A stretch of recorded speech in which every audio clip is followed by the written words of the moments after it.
Welcome to the Light the A Sports Podcast, home of the top interviews of Aggie Sports Nation. Former Utah State basketball head coach Rod Tueller. Utah State gymnastics coach Kristin White. Well, welcome to the program, John Eccles. Ashley Cardozo. Welcome to the program, former Utah State running back Emmett White. How you doing? And now, here are your hosts, Jason Walker and Eric Franson.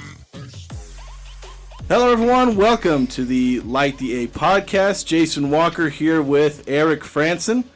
Glad you could join us. We have a special guest on today, one of several guests we've got for this week.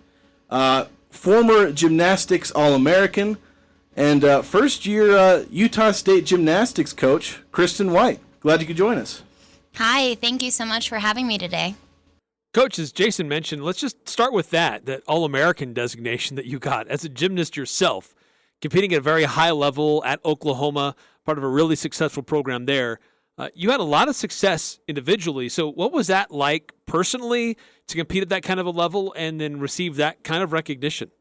It was honestly one of the greatest moments of my life. You know, as a young gymnast, it's kind of one of those big dreams that you have. You know, a lot of people kind of grow up and want to go to the Olympics, and I never really had that dream. My goal was always set on competing at the University of Oklahoma and being a college gymnast. So just being able to have that opportunity to compete in my home state for a school that I grew up loving was one of my greatest accomplishments. And, you know, become an All-American it's no easy feat, but it obviously comes with a lot of hard work and dedication. So to receive that honor just was the icing on the cake for my entire career. So I should ask, where did you grow up in Oklahoma? I was born and raised in Oklahoma City. Okay. Because I was born in Bartlesville, lived there for about 5 years, so I'm technically an Oklahoma kid. Very nice. My family, after I started kind of going the college coaching route, my family all relocated to the Tulsa area. Okay. So I was around there. I was on an LDS mission back in my hometown, technically, for a little bit. I don't know if there's probably no chance I ever ran into him, but because I was mostly in Bartlesville. Tell us about kind of your post-Oklahoma career, because obviously you went into coaching right away. I think you were a grad assistant at Oklahoma, and then what was that process that took you into coaching? Yeah, so originally when I was going to college, I wanted to be a nursing major, and so I had decided during my senior year when we were having that great run that maybe coaching was something that I wanted to pursue. And the head coach at Oklahoma, KJ Kindler, had offered me the graduate assistant position. And what was kind of unique about that was I didn't get the opportunity to coach just because of NCAA rules. It was more of the behind the scenes thing. So planning team travel, coordinating, working with both donors and boosters to the program. And it was kind of in that moment where I saw both sides of what it was like to be a college coach. You know, I had the passion for gymnastics, but I also had the passion of kind of running a business in a sense and being involved in a lot of different areas. So it was kind of in that moment that I was like, you know, I really want to coach college gymnastics. It's where I found my passion for the sport again. So after I graduated from grad school, I embarked on that journey. I spent about 6 years coaching at the club level. And then I decided that college coaching, it was time to kind of jump in and get started. And I was fortunate to get a position at Iowa State where I was an assistant for 3 seasons. And then I moved over to Arizona State and I was there the past 2 seasons. And then I was fortunate to become the head coach at Utah State this summer.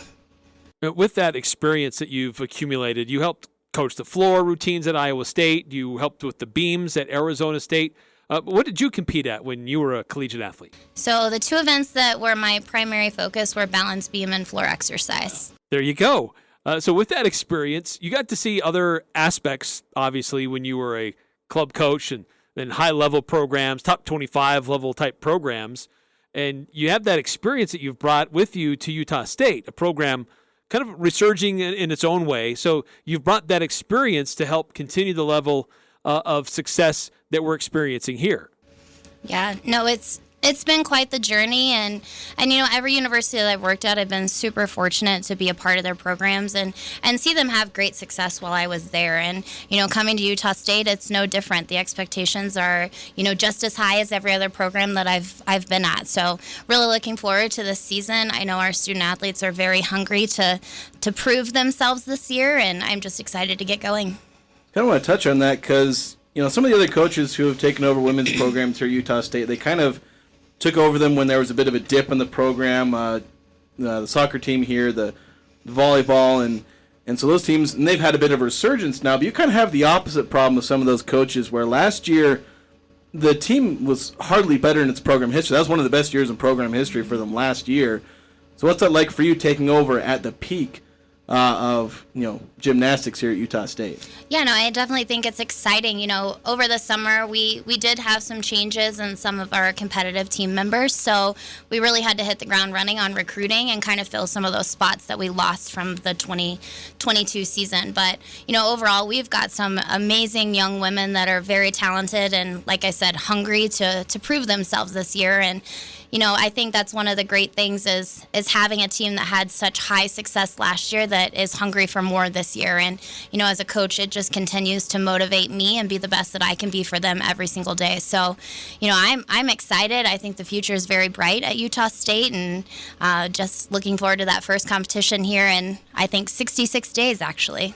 The start of the season is at a really cool event, right? Staged at the Maverick Center, and all the Utah schools will be there. Some strong competition, and your program certainly going to give them a good run. Utah has a rich gymnastics tradition.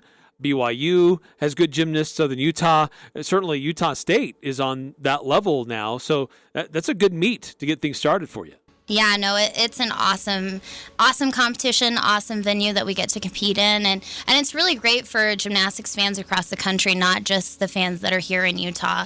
Utah's very fortunate to have 4 very amazing, great programs just right here locally, and I think everyone's going to enjoy a great competition that night. And, I think we're very lucky to be able to compete our first meet there every single year, so looking forward to it. I'm curious about the process that brought you to Utah State. Like, what was the first moment where, maybe Utah State reached out to you, or maybe you reached out to them? What was that process like for you when you decided, to pursue this? Yeah, I knew the opportunity was presenting itself, and being a head coach is something that I've always wanted to do. I think after being an assistant for 5 years, I knew that I was ready to take on this position. And, I've always heard amazing things about Utah State and Cache Valley in terms of, the family atmosphere and the support for the program. And that's really one of the biggest things for me is I want to be at a place that I know is going to be supported. They're going to love us no matter what. And they're just going to really embrace us and make us a part of their community. So it was kind of a no-brainer when the position opened. I was very interested. I went through the whole process, and I remember when I came out on my interview, I fell in love with the area, and it gave me that hometown feel. And I think, again, just the support that they give the gymnastics program is amazing, and it really makes our dreams and goals possible here. Let's talk about your squad. 12 returning members. A number of them were competing at a very high level a year ago. So tell us about your squad this year and the strengths that you see coming into this upcoming season. Absolutely. So we do have 12 returners. Our bar lineup, I think, is pretty much still intact as to what you saw last year, but they've really been working hard on their technique and paying attention to the small details that I think that event is going to be one of our strongest events for the season. Coming in over the summer, we had lost a lot of depth in our vault and floor lineups, and we worked incredibly hard on not only recruiting student athletes that could help kind of fill those voids on those 2 events, but we also had a lot of athletes step up to the plate. When you come to college as a young club gymnast, you typically train all 4 events, but sometimes when you come to school, you kind of take a couple events away and you end up becoming a specialist and just focusing on maybe 1 or 2 events that are really strong for you. And a lot of our returners have come back and started training events that they haven't done their entire career here at Utah State, which has been kind of phenomenal to see and watch that progress happen over, a short, really 5 months since we've been here. So I think you're going to see a lot of old faces doing a lot of new things, which I think is great for our program. And we have 3 really strong freshmen coming in that are going to help contribute in a lot of different areas. So definitely bars is going to be a strength, but I think we're actually going to surprise a lot of people on vault and floor as well, because I think they just knew what type of depth we lost, but I don't think they're actually seeing what we're seeing in the gym every single day. So I'm excited for everyone to see that. I'm kind of curious in one area where we've seen in some other sports, basketball and football, there have been subtle changes, and that kind of, changes the way that the college landscape works. I'm curious to know if there's anything like that in gymnastics, where I guess theoretically everything's still the same, but over the years, have you seen things change that have made, the college landscape different? I think the biggest thing for gymnastics has been the TV contracts that we've been able to get through ESPN and the various different channels that we've kind of been able to get headlined on TV. Our sport is growing every single day. We're able to add new Division 1, 2, and 3 programs each year, which I think is just amazing. And the support that we get from the fans has been incredible. There's lots of teams across the country that sell out their basketball arenas, and there's a lot of basketball teams that aren't able to do that. So I think people love gymnastics. I think whenever you watch the Olympics, it's always one of the top sports that people like to watch. And so now that I think collegiate gymnastics is starting to get on TV and people are recognizing it more, I think it's becoming even more popular because college brings a new type of vibe. It's very different from the Olympic level gymnastics, and it's fun and it's a great family event. So I think that's something that's really helped our sport over the last 5-10 years, and I think that it's going to continue to grow for years and years to come. I asked you about your squad, your athletes, but what about your coaching staff? How was that for you as a new head coach to put together your coaching staff, trying to figure out who you wanted on your staff, what their specialties would be, their strengths, and trying to help move this program forward?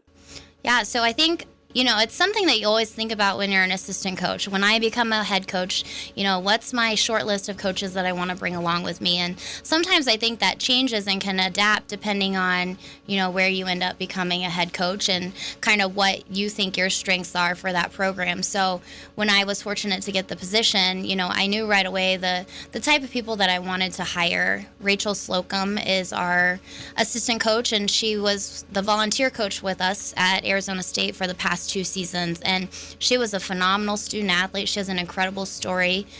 She started gymnastics at Eastern Michigan and then decided that she wanted to pursue another school and was fortunate to get picked up by the University of Florida, and she was a 4-time All-American there. So it's a really cool and exciting career for her, and being fortunate to work with her at Arizona State was awesome. She's hungry. She's one of the best up-and-coming young coaches that I have seen and been able to watch her grow in her coaching career, and I knew, no doubt in my mind, I wanted to bring her along with me. We work really well together. Our personalities are very different, but they mesh really well, and so I knew that was going to be hard for me to get her to, come to Utah State with me because she was sought after, by several other schools, but we're fortunate enough to be together every single day, and I'm happy to have her with me. And then my other assistant, Robert Ladney, has had tremendous success as a coach. He worked at the University of Florida for about 10 years, where he won 3 national championships with them. And then he's kind of traveled around the country and worked at the University of Denver. He was at the University of Utah for a couple years, and then most recently at the University of Nebraska.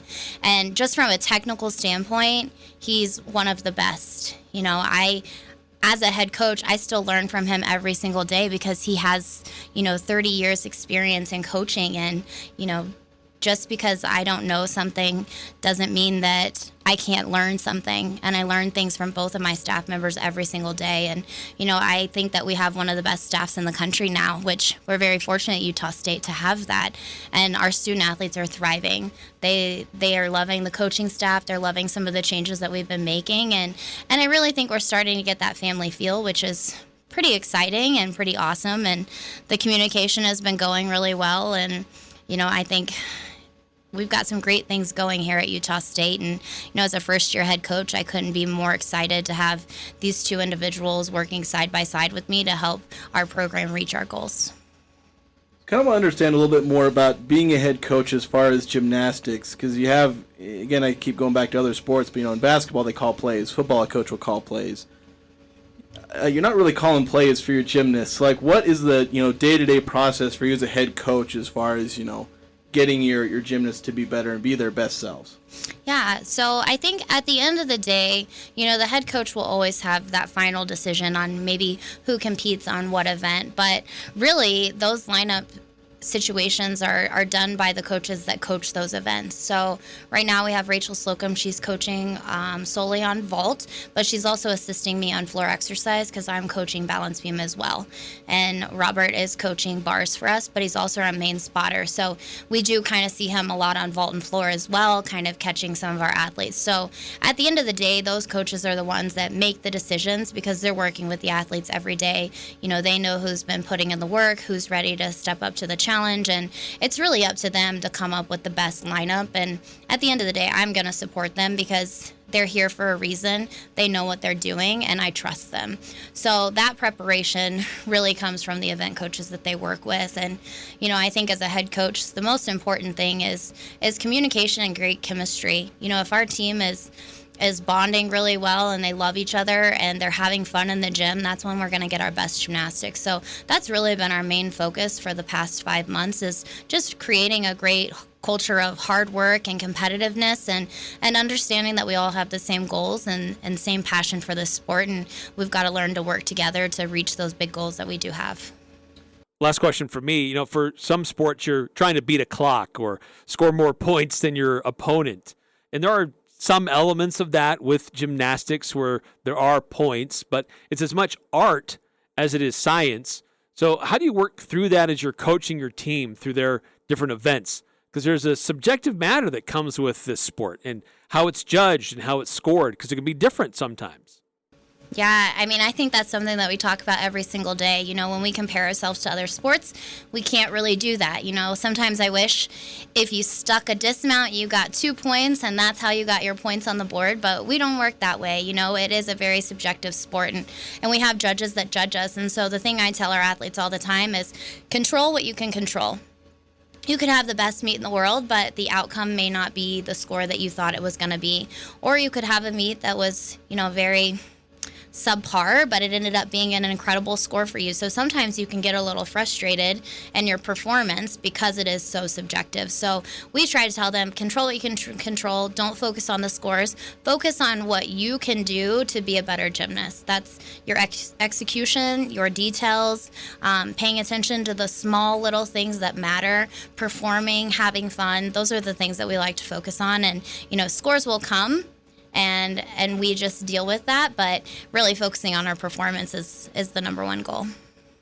So I'll go one final question. Kind of a 2 parts in one, as far as, you know, like, what are some goals you want to see from this team this season? And also just tell us about, you know, when the season's starting and when fans can come watch your team play to try and achieve some of those goals you're looking at.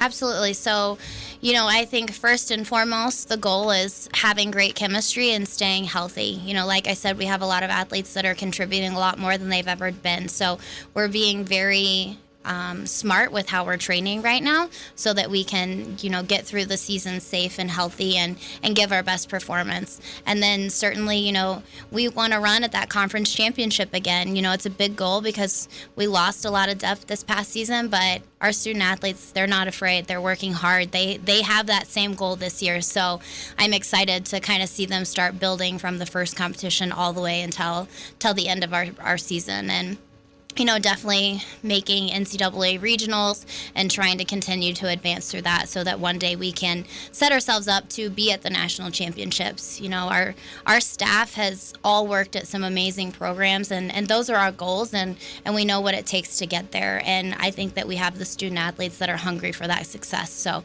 definitely looking forward to all of that. Head coach Kristin White, thank you so much for coming down and spending time with us on the Light the A podcast. Good luck with the upcoming gymnastics season. I'm sure we'll be checking in with you a little bit later down the line as the season is progressing. Awesome. Thank you so much for having me here. I just want to say our first competition is at the Best of Utah at the Maverick Center in West Valley, Utah on January 13th. And I look forward to all of the fans coming out to our 4 home meets this season here in Logan. Go Aggies. All right, definitely looking forward to it. Thanks again for coming on. This has been the Light the A podcast with Jason Walker and Eric Franzen. Be sure to like the episode and share your favorite part of it. You can also find the show on Twitter at 1069 The Fan.